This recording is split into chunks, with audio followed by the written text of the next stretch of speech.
Namun, suasana malam itu yang hening membuat Dedi tak berani melakukan apapun selain tugasnya menderek mobil.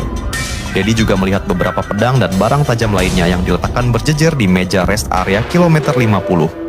Setelah situasi hening yang penuh ketegangan itu, Dedi melihat semua anggota FPI dibawa keluar dari area TKP dengan menggunakan mobil yang putar balik ke arah Jakarta.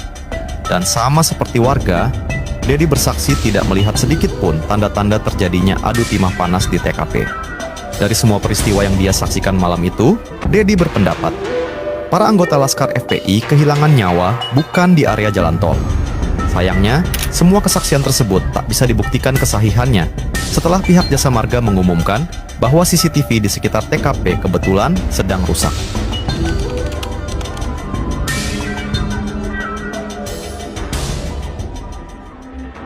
Kabar 6 anggota Laskar FPI yang kehilangan nyawa secara janggal di kilometer 50 tol Jakarta Cikampek dengan cepat menyita perhatian masyarakat Indonesia. Komisi 3 DPR RI bahkan sampai memanggil keluarga korban. Dan dari pertemuan itulah pihak keluarga membongkar adanya luka-luka janggal yang mereka temukan di tubuh 6 anggota Laskar FPI. Pihak keluarga menduga aparat kepolisian telah melakukan penyiksaan hebat sebelum para korban kehilangan nyawa.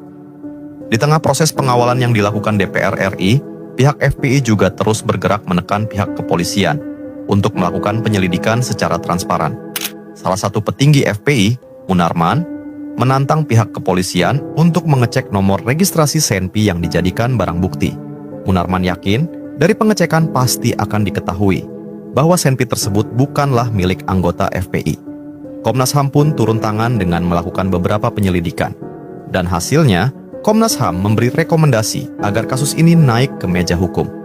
Menurut temuan Komnas HAM, telah terjadi dugaan pelanggaran berat di kilometer 50, yaitu penghilangan nyawa di luar proses hukum. 3 polisi kemudian ditetapkan sebagai tersangka, yaitu Bribda Fikri Ramadan, Ibda Yusmin Ohorela, dan Ibda Elwira Priyadi.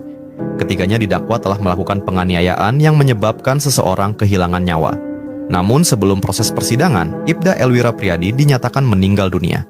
Adapun 2 terdakwa lainnya pada akhirnya divonis bebas, baik di pengadilan pertama maupun di tingkat kasasi. Hakim berpendapat, kedua terdakwa tak bisa dijatuhi hukum pidana karena hanya melakukan pembelaan diri saat terjadinya insiden di kilometer 50. Hakim juga mengatakan, apa yang dilakukan para terdakwa sesuai dengan prinsip-prinsip kepolisian. Namun banyak pihak yang tidak puas dengan akhir dari kasus ini, terutama karena adanya banyak kejanggalan yang seolah terlalu sempurna untuk terjadi di waktu bersamaan.